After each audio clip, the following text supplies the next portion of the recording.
प्रधानमंत्री नरेंद्र मोदी ने कहा, पिछले 8 वर्ष में सरकार ने युवाओं को सशक्त बनाने में कोई कसर नहीं छोड़ी।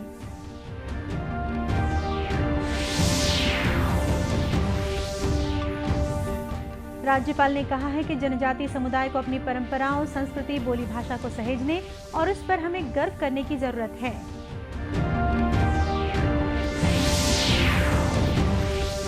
मालखरौदा में ऑपरेशन राहुल जारी, चट्टान काटने के लिए बिलासपुर से लाई गई मशीनें।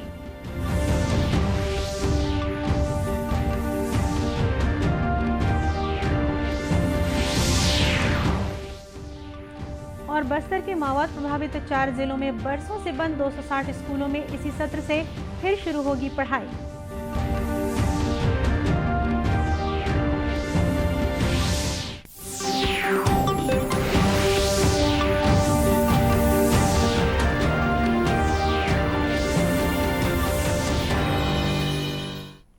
नमस्कार, आप देख रहे हैं दूरदर्शन समाचार। मैं हूं शीतला शुक्ला। अब समाचार विस्तार से। प्रधानमंत्री नरेंद्र मोदी ने देश की युवा शक्ति को नए भारत का आधार स्तंभ बताया है। उन्होंने कहा कि पिछले 8 वर्ष में सरकार ने युवाओं को सशक्त बनाने के हर संभव उपाय किए हैं। श्री मोदी ने कहा कि भारत की युवा शक्ति देश की सबसे बड़ी ताकत है और भारतीय युवा विभिन्न क्षेत्रों में उत्कृष्टता हासिल कर राष्ट्र की प्रगति में अमूल्य योगदान कर रहे हैं। श्री मोदी ने पिछले 8 वर्षों में युवाओं के विकास के लिए सरकार के प्रयासों का विवरण साझा किया। उन्होंने कहा कि आज उद्यमिता से लेकर खेलकूद तक सभी क्षेत्र समाज के विभिन्न वर्ग के युवाओं की पहुंच में हैं। प्रधानमंत्री ने कहा कि एनडीए सरकार ने युवाओं को अपनी पूरी क्षमता का उपयोग करने और अपने सपनों को साकार करने में सक्षम बनाया है। श्री मोदी ने कहा कि युवाओं के विकास के लिए हर जरूरी प्रयास किए गए हैं। इनमें नई शिक्षा नीति, भारतीय सूचना प्रौद्योगिकी और भारतीय प्रबंधन संस्थानों का विस्तार, नए स्टार्टअप उद्यम और यूनिकॉर्न तथा खेलो इंडिया जैसी पहल शामिल है। प्रधानमंत्री नरेंद्र मोदी ने कहा है कि पिछले कुछ वर्षों में योग को वैश्विक स्तर पर भारी लोकप्रियता मिली है। श्री मोदी ने एक ट्वीट में कहा कि समाज के विभिन्न वर्गों के लोगों ने नियमित रूप से योग का अभ्यास किया है और अन्य लोगों से भी इसके लाभों का उल्लेख किया है। प्रधानमंत्री ने अपने ट्विटर हैंडल पर योगाभ्यास का एक वीडियो भी साझा किया।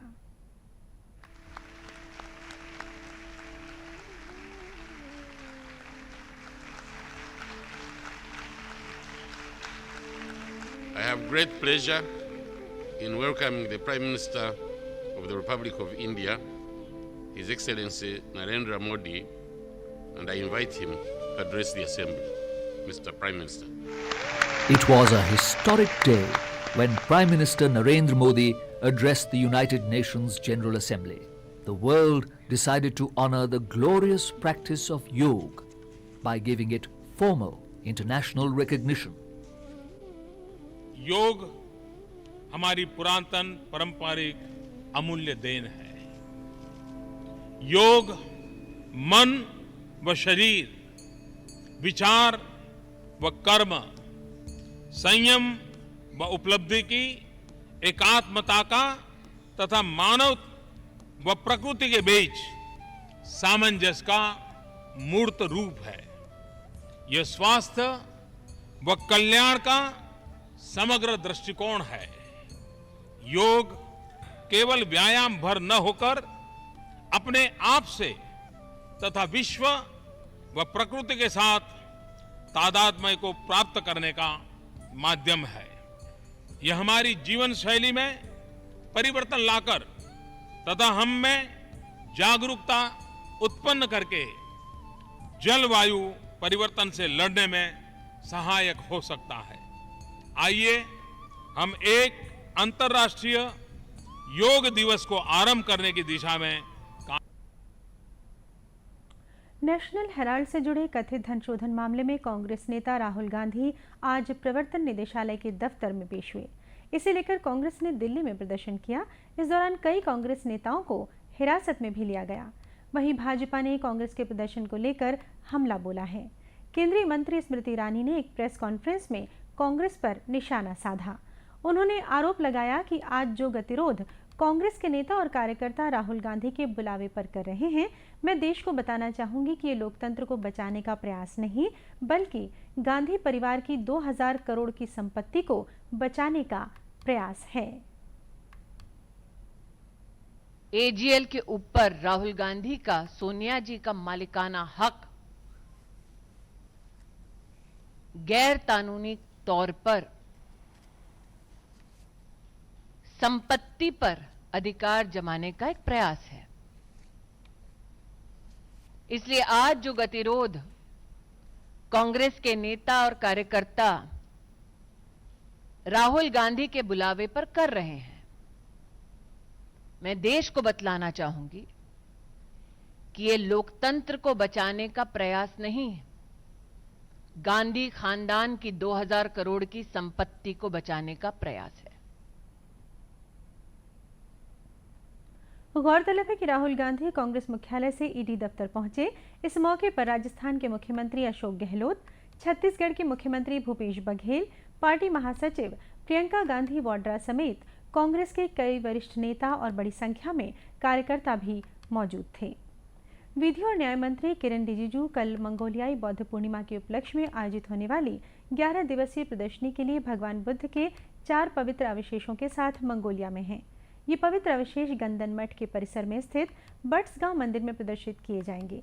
श्री रिजिजू ने कहा कि इससे दुनिया को शांति का संदेश दिया जाएगा। उन्होंने कहा कि भारत और मंगोलिया के बीच मैत्री संबंध बहुत पुराने हैं और प्रधानमंत्री नरेंद्र मोदी द्वारा 2015 में मंगोलिया की यात्रा के बाद से दोनों देशों के बीच संबंध और मजबूत हुए हैं। मंगोलिया की सरकार के अनुरोध पर संस्कृति मंत्री जी किशन रेड्डी ने भगवान बुद्ध के पवित्र अवशेषों को मंगोलिया ले जाने की अनुमति दी। आखिरी बार इन अवशेषों को 2012 में श्रीलंका में प्रदर्शन के लिए देश से बाहर ले जाया गया था। राज्यपाल अनुसुईया उइके ने कहा है कि जनजाति समुदाय को अपनी परंपराओं, संस्कृति, बोली भाषा को सहेजने और उस पर हमें गर्व करने की भी जरूरत है। कल कवर्धा में बैगा आदिवासी महासम्मेलन कार्यक्रम को संबोधित करते हुए राज्यपाल ने कहा कि आज की युवा पीढ़ी को भी समुदाय के पारंपरिक ज्ञान को हस्तांतरित किया जाना चाहिए।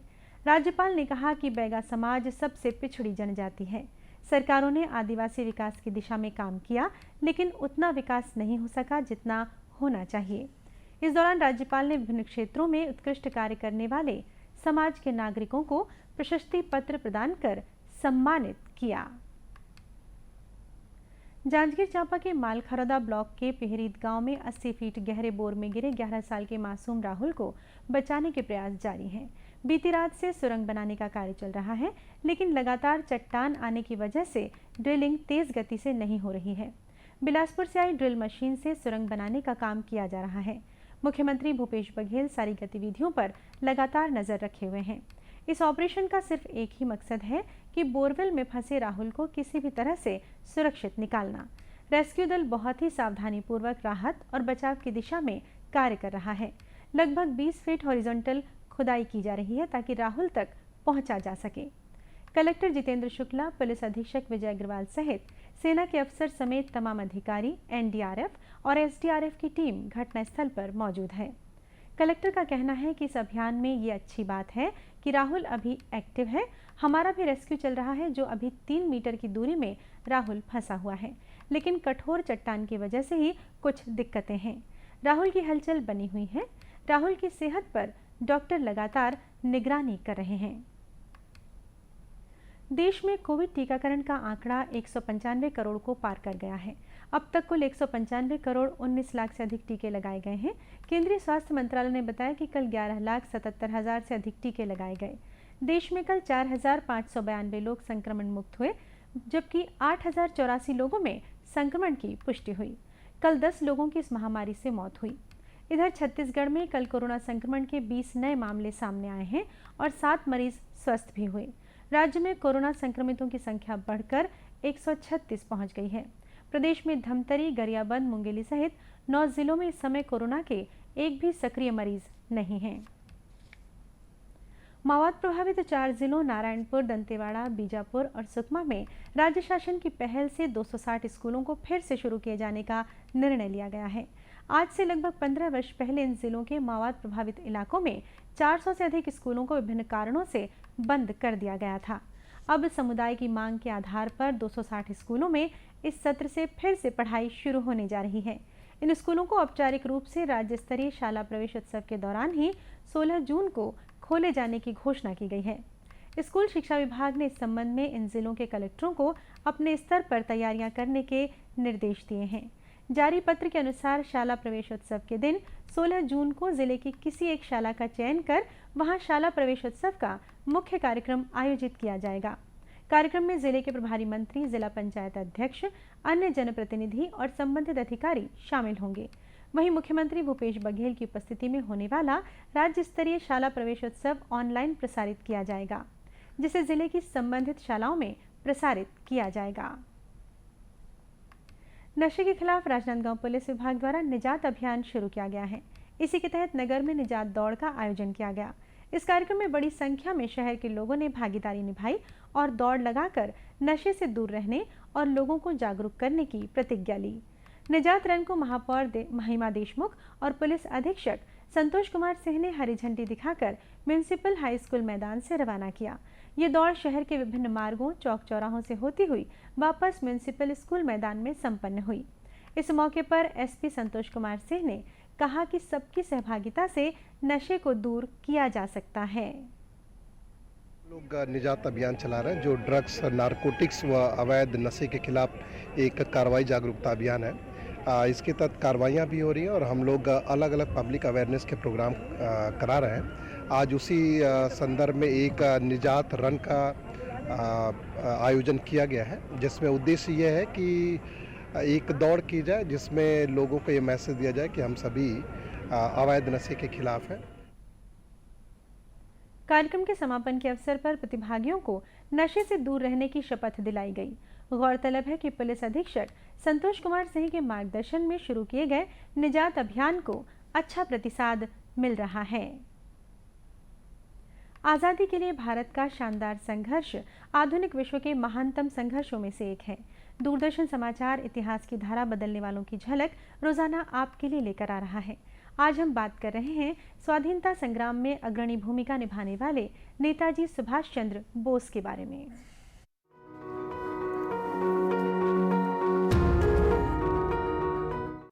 13 जून 1943 को नेताजी सुभाष चंद्र बोस जर्मनी से टोक्यो पहुंचे और उपमहाद्वीप से ब्रिटिश शासन समाप्त करने के अपने लक्ष्य का उद्घोष किया। उन्होंने ब्रिटिश उपनिवेश के पूर्वी क्षेत्रों पर आक्रमण करने की योजना बनाई और इसके लिए 2 जुलाई को सिंगापुर गए। अक्टूबर 1943 में सिंगापुर के प्रसिद्ध कैथे सिनेमा हॉल में सुभाष चंद्र बोस ने स्वतंत्र भारत की अस्थायी सरकार के गठन की औपचारिक घोषणा कर दी। नेताजी ने उद्घोष किया, संघर्ष की शुरुआत और संचालन अस्थायी सरकार का दायित्व होगा, जिससे भारत की धरती से ब्रिटिश और उनके सहयोगियों का निष्कासन सुनिश्चित होगा। स्वतंत्र भारत की अस्थायी सरकार ने स्वतंत्रता प्राप्ति का आह्वान किया। नेताजी सुभाष चंद्र बोस के नेतृत्व में इंडियन नेशनल आर्मी के योद्धाओं ने ब्रिटिश साम्राज्य की नींव हिला दी।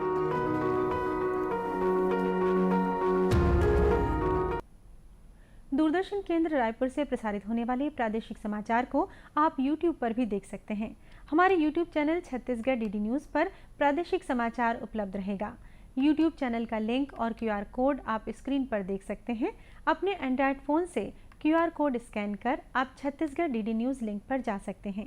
इसके अलावा छत्तीसगढ़ DD न्यूज़ फेसबुक और ट्विटर पर भी उपलब्ध है। और अब अंत में मुख्य समाचार एक बार फिर। प्रधानमंत्री नरेंद्र मोदी ने कहा, पिछले 8 वर्ष में सरकार ने युवाओं को सशक्त बनाने में कोई कसर नहीं छोड़ी।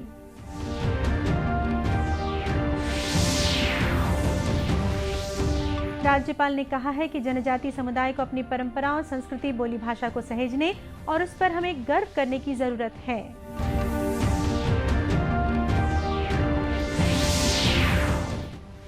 माल खरौदा में ऑपरेशन राहुल जारी, चट्टान काटने के लिए बिलासपुर से लाई गई मशीनें।